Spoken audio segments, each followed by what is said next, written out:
Islam has surpassed Roman Catholicism as the world's largest religion, the Vatican newspaper said Sunday. For the first time in history, we are no longer the top. Muslims have overtaken us, Monsignor Formenti said in an interview with the Vatican newspaper. He said that Catholics accounted for 17.4% of the world's population, a stable percentage, while Muslims were at 19.2%.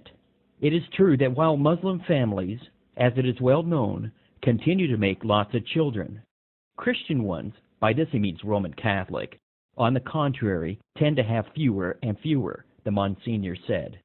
According to a report by Faith Matters, the UK is seeing a surge in Brits converting to Islam. In the last year, around 5,200 people in Britain converted to Islam.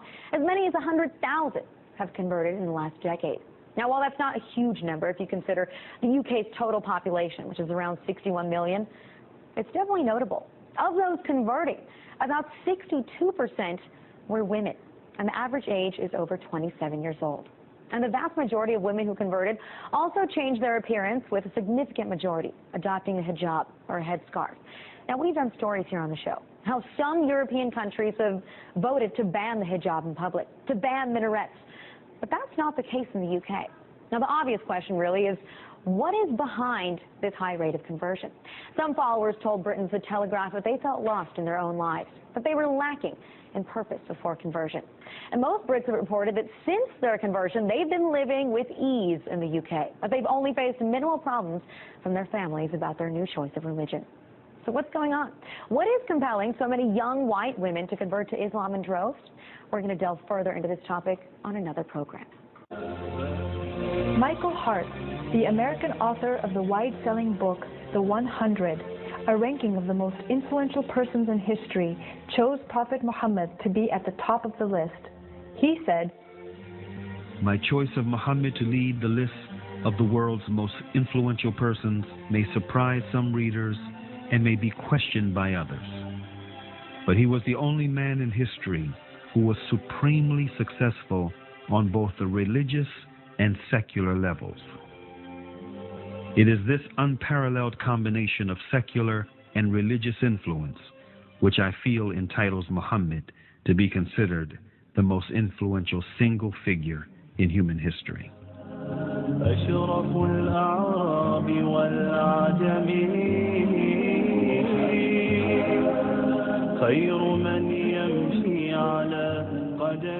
Many international intellectuals were impressed with Prophet Muhammad's personal qualities and expressed it in their writings. Lamartine, the famous French historian, in his book The History of the Turks, said about Prophet Muhammad, "If greatness of purpose, smallness of means, and outstanding results are the three criteria of human genius, who could dare to compare any great man in modern history with Muhammad?"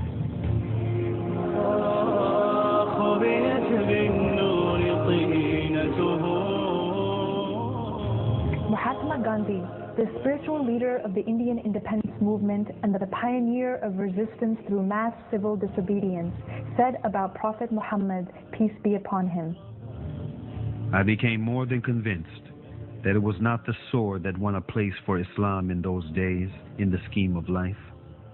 It was the rigid simplicity, the utter self-effacement of the Prophet, the scrupulous regard for pledges, his intense devotion to his friends and followers, his intrepidity, his fearlessness, his absolute trust in God and in his own mission." Wolfgang Goethe, one of the key figures of German literature and one of the most famous European poets, who was also a painter, humanist, scientist, and philosopher, said about Prophet Muhammad, "He is a prophet and not a poet, and therefore his Quran is to be seen as a divine law and not as a book of a human being, made for education or entertainment."